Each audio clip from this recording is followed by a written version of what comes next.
తెలంగాణ రాష్ట్ర auto cab private Motors drivers and workers union ఆధ్వర్యంలో ఈ నెల 22-23 తేదీలలో కొత్తగూడెం జిల్లాలో జరిగే రాష్ట్ర 3వ మహాసభను జయప్రదం చేయాలని ఏఐటియుసి ప్రధాన కార్యదర్శి బి వెంకటేశ్వరం పిలుపునిచ్చారు.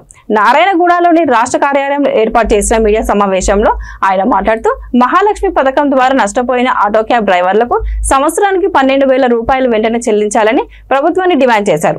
హైదరాబాద్ లో 20,000 కొత్త ఆటో పర్మిట్ ఇవ్వాలని రాష్ట్ర ప్రభుత్వాన్ని కోరారు. అర్హులైన ఆటో డ్రైవర్లకు ఇందిరమ్మ ఇండ్లు ఇచ్చి ఆటో క్యాబ్ మీటర్ ఛార్జీలను పెంచి ఓలా, ఊబర్, ర్యాపిడో ద్వారా అక్రమంగా నడుస్తున్న 2 వీలర్ వెహికల్స్ లను నిషేధించాలని ప్రభుత్వాన్ని డిమాండ్ చేశారు.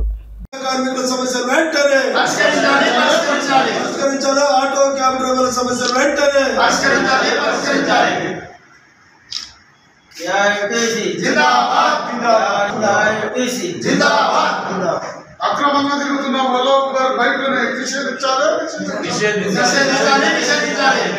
విజయవంతం చేయండి. రాష్ట్ర ఆటో రిక్షా ఫెడరేషన్ మహాసభలు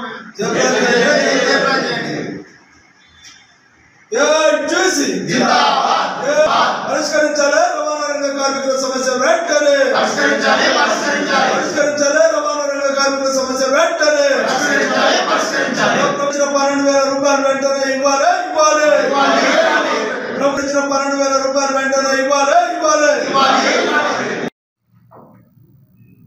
Telangana auto cab motor transport workers రాష్ట్ర వర్కర్స్ యూనియన్ ఏఐటిసి అనుబంధ దాని రాష్ట్ర మహాసభలు భద్రాద్రి కొత్తగూడెం జిల్లా కొత్తగూడెం పట్టణంలో ఈ నెల సెప్టెంబర్ 22-23 తారీఖుల్లో జరుపుతున్నాము. అక్కడ రాష్ట్ర వ్యాప్తంగా ఆటో క్యాబ్ డ్రైవర్ల సమస్యల కోసం ఆ మహాసభలో తీర్మానం చేయడం జరుగుతుంది. ఆ సందర్భంగా పెద్ద ఎత్తున ప్రదర్శన, బహిరంగ సభ ఏర్పాటు చేయడం జరుగుతుంది. దానికి ముఖ్య అతిథిగా మా భారత కమ్యూనిస్టు పార్టీ రాష్ట్ర కార్యదర్శి కొత్తగూడెం శాసనసభ్యులు కూననేని సాంబశివరావు గారు, అదేవిధంగా ఏఐటిసి జాతీయ నాయకులు కామ్రేడ్ విఎస్ బోస్ గారు, రాష్ట్ర ప్రధాన కార్యదర్శి ఎస్ బాలరాజు గారు తదితర నాయకులు అక్కడ పాల్గొంటున్నారు. ఈ ఆటో డ్రైవర్లు, క్యాబ్ డ్రైవర్లు ఎదుర్కొంటున్న రాష్ట్రంలో గత టీఆర్ఎస్ ప్రభుత్వం 10 సంవత్సరాల కాలంలో ఏనాడు కూడా ఒక్క డ్రైవర్ల సమస్య పరిష్కరించలేదు. పరిష్కరించకపోగా అనేకమైన ఆంక్షలు పెట్టి వేధించడం జరిగింది. అదేవిధంగా అనేక ట్యాక్సీలు పెంచి, రోడ్ ట్యాక్స్ లాంటివి, ఫిట్నెస్ ట్యాక్స్ లాంటి భారీగా పెంచి ఆటో డ్రైవర్ల, క్యాబ్ డ్రైవర్లను అడ్డుపెట్టడం జరిగింది. ఈ కాంగ్రెస్ ప్రభుత్వం అధికారంలోకి వచ్చే ముందు వాళ్ళు ఎన్నికల మేనిఫెస్టోలో ఆటో క్యాబ్ డ్రైవర్ల రవాణా రంగ కార్మికుల సమస్యలు పరిష్కరిస్తామని చెప్పి ఎన్నికల మేనిఫెస్టోలో పెట్టడం జరిగింది.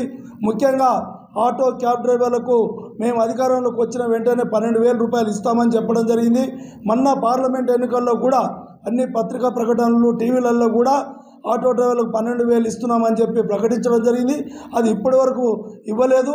అదేవిధంగా రవాణా రంగ కార్మికులకు గత 30-40 సంవత్సరాల నుంచి ఉద్యమాలు చేస్తున్నా ఏ ప్రభుత్వం పట్టించుకోలేదు. కాబట్టి వాళ్ళ సంక్షేమం కోసం మేము సంక్షేమ బోర్డు ఏర్పాటు చేయాలని కోరాము.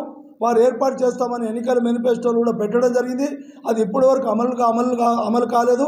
అదేవిధంగా మహాలక్ష్మి పథకం ద్వారా మహిళలకు ఫ్రీ బస్ పథకాన్ని అమలు చేయడం జరిగింది.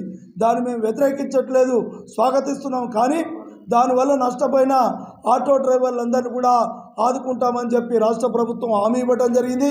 ఇప్పటికీ 8 నెలలు అవుతుంది రాష్ట్ర ప్రభుత్వం, కాంగ్రెస్ ప్రభుత్వం వచ్చి ఇప్పటికీ ఏ సమస్య కూడా పరిష్కరించలేదు. మేము మొన్న అసెంబ్లీ